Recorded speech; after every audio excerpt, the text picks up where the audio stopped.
Su visų mūsų švente skriejo tautiečiams visame pasaulyje sveikinimai valstybės atkūrimo dienos vasario 16-osios proga iš pačios Lietuvos kultūros sostinės, Panevėžio širdies, Laisvės aikštės.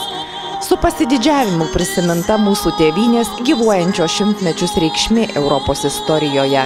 Žemai lenktasi už tautos garbę kovojusiems didvyriams.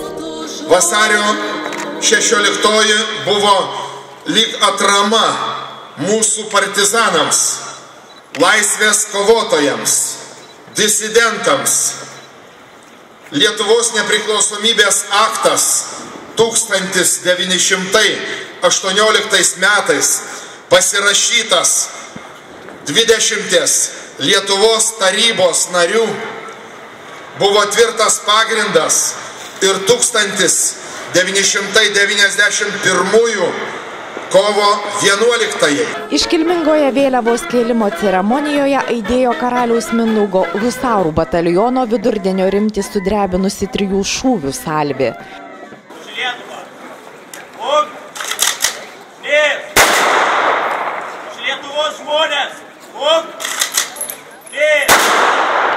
Lietuvos valstybės atkūrimą!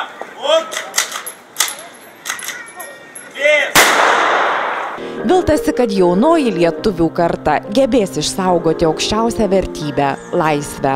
O jo ekscelencija Panevėžio vyskupas Lionginas Virbilas reiškė tikėjimą, jog ją būtinai turėsime, jeigu rūpės kiti, kaip tiems, kurių drąsios širdys sugebėjo apglėbti daugiau, ne tik savo artimuosius.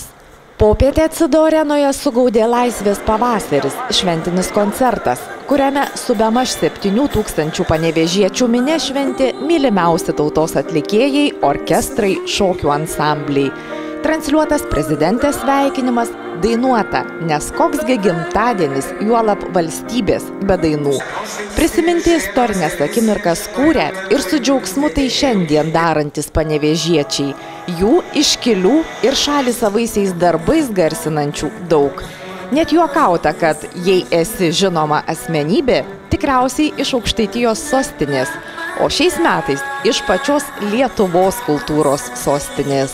Iš tiesų iššūkis didelis – paimti ir pakviesti Lietuvą į svečius į mūsų gimtąjį miestą Panevėžį, bet su visa atsakomybė kultūros darbuotojai ir miesto gyventojai išties gali ir šiandien jums įrodyti, kad jie myli miestą ir visą Lietuvą. Jūs pasitikėkit mumis, mes pasitikėsime savaisiais vaikais. Ir nuo to jausmo kaskart Lietuvoje bus geriau ir geriau.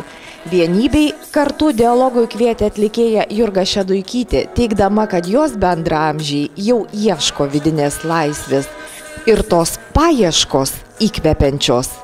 Nemažiau didžiuotasi ir švenčiausias tautos vertybės puoselėjančiais jaunaisiais. Mūsų Panevėžio jaunimas kūrybingas, žingeidus, aktyvus. Ir aš linkėčiau kiekvienam miestui turėti tokį jaunimą. Išties, Panevėžio gimnazistai per visą koncertą iš rankų nepaleido trispalvių. Jos tarytum vėjyje plazdėjo ir skambant legendiniai Laisvei, ir arenos stogą keliant Kastyčiui Kerbedžiui, ir šėlstant žąsams, ir finaliniai dainai sustojus rondo. Pabudome ir kelkimės.